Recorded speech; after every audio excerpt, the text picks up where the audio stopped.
Hello बच्चों, कैसे हैं आप सब। लास्ट लेक्चर में हम लोगों ने कवर किए थे ट्रिग्नोमेट्रिक फंक्शंस, जिसमें बेसिकली हमने सीखा था कि क्वाड्रेंट के हिसाब से हम किसी भी एंगल को कैसे निकाल सकते हैं। होपफुली थोड़ा बहुत आइडिया होगा उस बारे में। आज हमारी मेजर एक्सरसाइज आ रही है। बेसिकली ये है 3.3 which covers various trigonometric identities. हमको ट्रिग्नोमेट्री की आइडेंटिटीज़ या जिसको कह सकते हो कि फॉर्मूले हम यूज़ करने वाले हैं अपार्ट फ्रॉम ट्रिग्नोमेट्रिक फंक्शंस जो हमें सीखे थे निकालने। देखो, there are 20 odd trigonometric identities जो हम यूज़ करना सीखेंगे। ऑब्वियसली हमने जो क्वाड्रेंट वाइज कन्वर्जन सीखा था उससे आपको याद नहीं करना पड़ेगा, निकालना होपफुली आ चुका हो। फिलहाल हम लोग ये 8 ट्रिग्नोमेट्रिक आइडेंटिटीज़ हैं, इसके बेस पे क्वेश्चंस कवर करेंगे फ्रॉम एक्सरसाइज 3.3। अब जैसे आपके पास पहले की जो 4 आइडेंटिटीज़ हैं वो साइन और कॉस की हैं। फर्स्ट आइडेंटिटी हमारे पास है साइन ए प्लस बी। ये ध्यान रखना कि बेसिकली एक ही एंगल है जिसको हमने एडिशन में स्प्लिट कर दिया है। तो फॉर्मूला बनता है sign A cos B plus cos A sine B. Similarly अगर साइन ए माइनस बी है तो आपकी आइडेंटिटी सेम रहती है, जहाँ प्लस आता है वहाँ पर आ जाता है साइन माइनस का। ऐसे ही अगर है कॉस ए प्लस बी तो उसमें दोनों कॉस एक साथ होते हैं, तो cos A cos B minus sign A sine B, यानी कि अगर प्लस था तो यहाँ माइनस आ गया। अगर है कॉस ए माइनस बी तो that is cos A cos B plus sine A sine B आता है। फिर ऐसे ही अगर tan ए प्लस बी दिया हो तो it is tan A plus tan B upon 1 minus tan A tan B होता है। अगर tan ए माइनस बी हुआ तो आइडेंटिटी सेम है, जहाँ प्लस था वहाँ माइनस, जहाँ माइनस था वहाँ प्लस आ गया, तो साइन चेंज हो जाते हैं बस। बहुत ऑकवर्ड फॉर्मूले दो आ रहे हैं, कॉट ए प्लस बी। अब cot A plus B awkward क्यों है? क्योंकि इसके क्वेश्चन बहुत कम मिलते हैं, तो इसका यूजेज बहुत कम नजर आएगा, तो इसको ध्यान से करना। Cot A plus B is cot B cot A minus 1 upon cot B plus cot A. तो यानी कि जो tan ए प्लस बी था उसकी ऑलमोस्ट ऑपोजिट इमेज बन जाती है कॉट के फॉर्मूले में। Cot A minus B will be cot B cot A plus 1 upon cot B minus cot A, यानी कि इन कॉट के आइडेंटिटीज में बी पहले फॉर्मूला पहले आता है और ए वाला पार्ट बाद में जाएगा। तो अभी हम लोग कुछ क्वेश्चंस कवर करेंगे from exercise 3.3 in this lecture which will be based on these 8 identities. कोशिश करेंगे हम मैक्सिमम आइडेंटिटीज को कवर कर पाएँ। जैसे अगर मैं क्वेश्चन 5 लूँ समझने के लिए एक्सरसाइज 3.3 का, और मुझे इसके फर्स्ट पार्ट में कहा गया है कि find the value of sine 75 degree. अब हमें डायरेक्टली तो वैल्यू पता नहीं है, either we should have been having trigonometric tables, वो तो यूज़ में है नहीं है, तो मैं इसको कैसे निकालूं? जैसे मैंने कहा था कि एक ही एंगल होता है, उसको हम तोड़ देते हैं एडिशन में, तो क्या मैं इसको 2 पार्ट्स में स्प्लिट कर पाऊंगा? हम बिल्कुल कर सकते हैं। आपको उसको ऐसे स्प्लिट करना है कि जिन 2 पार्ट्स में ब्रेक करोगे ए और बी, उनकी आपको वैल्यूज़ पता हो। अगर मैं इसको लिखता हूँ साइन 60 डिग्री प्लस 15 डिग्री, तो ये स्प्लिट काम नहीं करेगा क्योंकि हमें 60 भी तो पता है बट 15 डिग्री की वैल्यू नहीं पता। तो अगर मैं इसको स्प्लिट करता हूँ एज साइन 45 प्लस 30 डिग्री, तो ये एक प्रॉपर स्प्लिट बन जाएगा। तो ये मेरे पास सिचुएशन क्या आ गई? This becomes A plus B की फॉर्म आ गई हमारे पास। तो साइन ए प्लस बी क्या था हमारे पास? Sign A cos B plus cos A sine B. तो मैं इसको लिख सकता हूँ sign A cos B plus cos A sine B. अब मेरे पास साइन 45 की वैल्यू भी है, कॉस 30 भी है, कॉस 45 साइन 30 सबकी है। मैंने लास्ट लेक्चर में इनकी वैल्यूज़ निकालना भी सिखाया था मैथमेटिकली। साइन 45 की वैल्यू इज़ 1/√2। कॉस 30 क्या होता है? जहाँ पर साइन 60 होता है, साइन 60 होता है √3/2, तो that will be the value of cos 30 plus cos 45 again is 1/√2, sine 30 is 1/2। अब इनका जो बेस आ रहा है वो 2√2 आने वाला है दोनों साइड का। तो जब बेस सेम होता है तो न्यूमरेटर्स गेट्स एडेड, यहाँ से √3 आएगा, यहाँ से 1 बचेगा। तो this is the value of this part. Sine 75 की वैल्यू बनती है √3 प्लस 1 अपॉन 2√2। तो इसको एक बार नोट कर लो। सिमिलरली अगर मैं इसका सेकेंड पार्ट कवर करूं अब सेकेंड पार्ट में वो कह रहा है कि find the value of tan 15 degree. Second part is tan 15 degree. अब 15 को भी वैसे ही स्प्लिट करोगे. देखो दो तरीके हैं, या तो मैं इसको लिख लूँ tan 45 माइनस 30 और आई कैन राइट 60 माइनस 45. दोनों तरीके से आपका आंसर बन जाएगा. अभी मैं इसको ऐसे ही ब्रेक कर रहा हूँ, तो ये क्या बन रहा है, this is tan a minus B की फॉर्म बन रही है.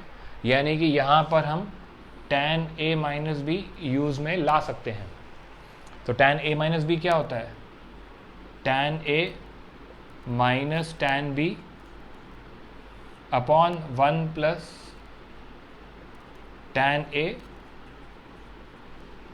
tan b.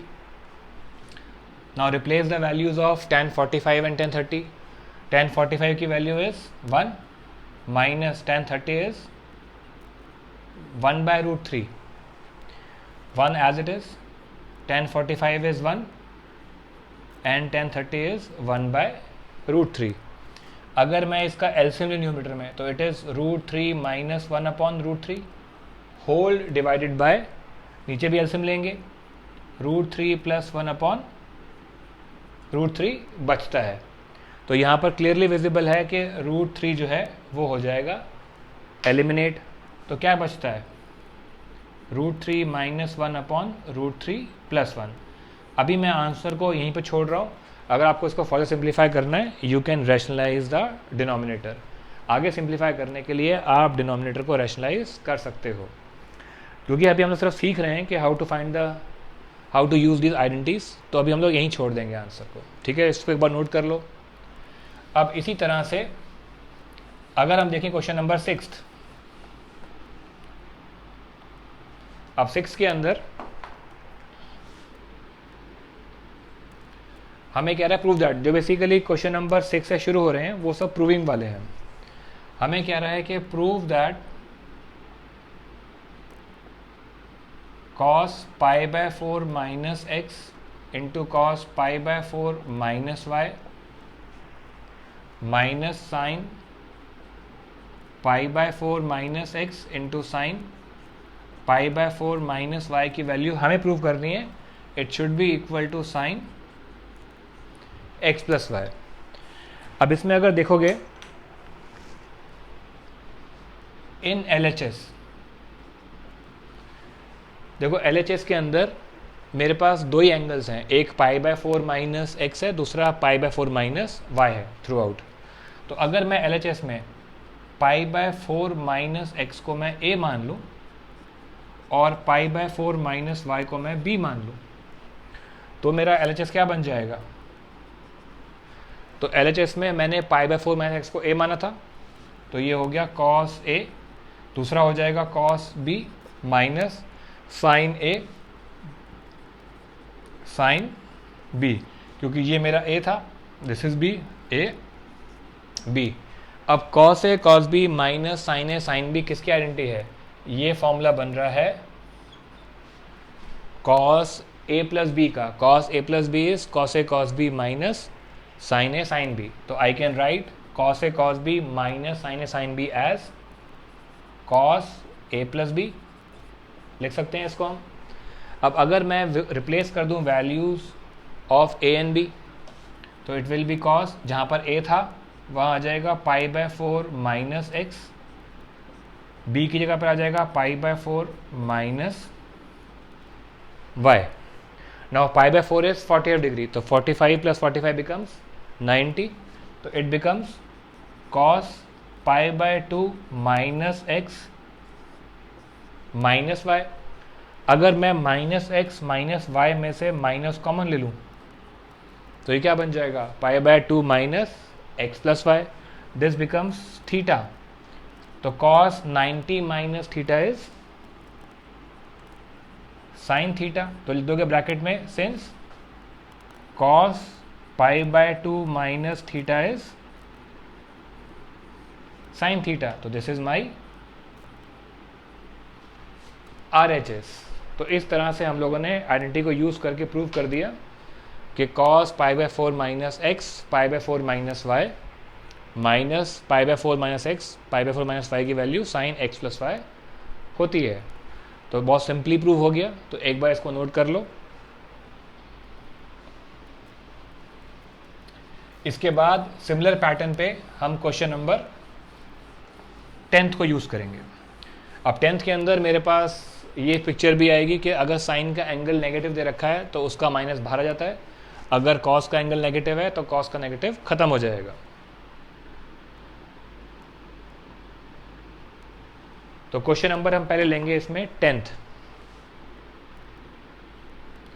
उसमें कह रहा है प्रूव दैट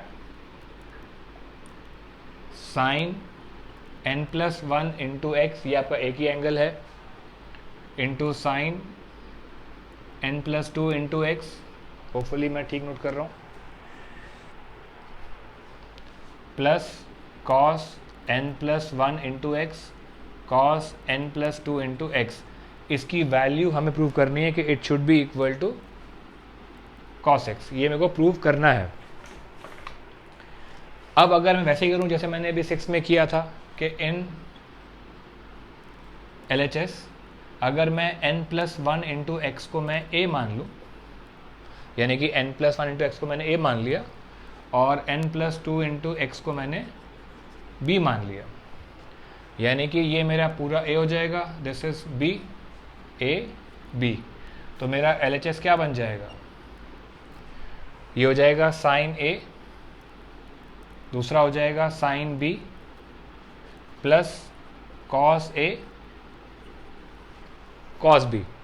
अब अगर ध्यान से देखोगे कि cos a cos b plus sine a sine b, ये मेरे पास किसकी आइडेंटिटी है, ये मेरे पास आइडेंटिटी बन रही है कॉस a माइनस b की। तो I can write it as cos a minus b। मैंने अपनी आइडेंटिटी को अप्लाई कर दिया। Now I can replace the value of a and b। तो इट विल बी कॉस, जहाँ पर a था वहाँ पर आ जाएगा n plus 1 into x minus n plus 2 into x. अगर हम ब्रैकेट्स खोलते हैं तो nx plus x minus nx minus 2x बचता है। तो क्लियरली nx हो जाएगा एलिमिनेट यहाँ पर। तो क्या बचता है मेरे पास, cos x minus 2x is minus x. तो cos माइनस थीटा क्या होता है, cos थीटा। तो it will be cos x which is your RHS। तो एक बार इसको नोट करो। अब देखो ये तो हमने कोशिश करी कि हमने पहले के 4 यूज़ कर लिए, अब बारी आती है tan की आइडेंटिटी की। हमने एक बार तो यूज़ कर लिया है, तो अब हम लोग tan की आइडेंटिटी को प्रॉपरली यूज़ करने के लिए हम क्वेश्चन नंबर 7 पे जाएंगे।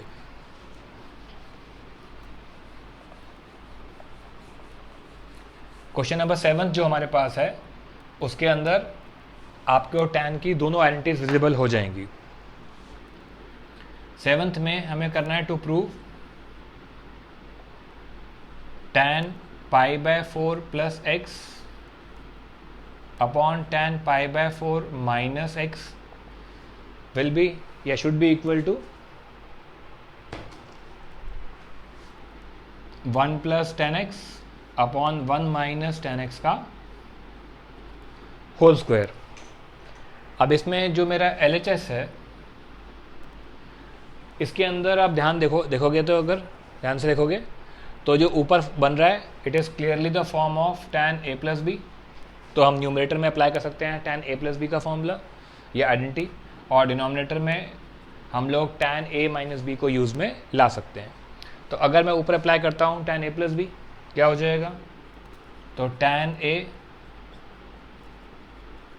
Plus tan b upon 1 minus tan a tan b बनता है। ये मेरे पास आ गया मेरा न्यूमरेटर। अब ऐसे ही नीचे अप्लाई करेंगे, नीचे हो जाएगा tan a माइनस बी, वो क्या होता है tan a minus tan b upon 1 plus tan a tan b। तो tan a minus tan b upon 1 plus tan a tan b, जहाँ पर tan पाई बाय 4 था, tan पाई बाय 4 की value कितनी होती है 1, क्योंकि इट इज़ tan 45 डिग्री। तो tan pi by 4 is 1, plus 10x divided by नीचे 1 एज इट इज, tan 45 की value 1 into 10x is 10x। ऐसे ही करेंगे डिनोमिनेटर के लिए, नीचे बच जाएगा फिर से 1 minus 10x upon 1 plus 10x। अगर हम डिनोमिनेटर को ऊपर लेके आते हैं तो 1 plus 10x will come in the numerator, तो क्या बच जाएगा, numerator as it is multiply by, जब ये ऊपर आएगा तो 1 प्लस 10x ऊपर पहुंच जाएगा अपॉन 1 माइनस 10x नीचे पहुंच जाएगा। दोनों लाइक टर्म्स हो गई, तो x इंटू एक्स क्या होता है, एक्स स्क्वायर, तो it becomes 1 plus 10x upon 1 minus 10x का whole square. This is your RHS। तो हमने क्या किया, एक ही क्वेश्चन में इन दोनों आइडेंटिटीज को यूज़ कर लिया, तो इससे हमारा फॉर्मूला क्लियर हो जाता है। तो अभी तक हम लोगों ने फर्स्ट 6 आइडेंटिटीज को यूज़ करना सीख लिया थ्रू 3-4 क्वेश्चंस। तो एक बार इसको नोट करो, फिर हम लेके आएंगे कॉट की आइडेंटिटी, जो मैंने पहले भी कहा था कि बहुत कम यूज़ में विजिबल होगी बट इंपॉर्टेंट है। उसके लिए हम थोड़ा सा भी जंप करने वाले हैं, हमें थोड़ा सा एक्सरसाइज में जंप करना पड़ेगा। हमें जाना पड़ेगा क्वेश्चन नंबर 22 के ऊपर। उसमें कह रहा है कि प्रूव दैट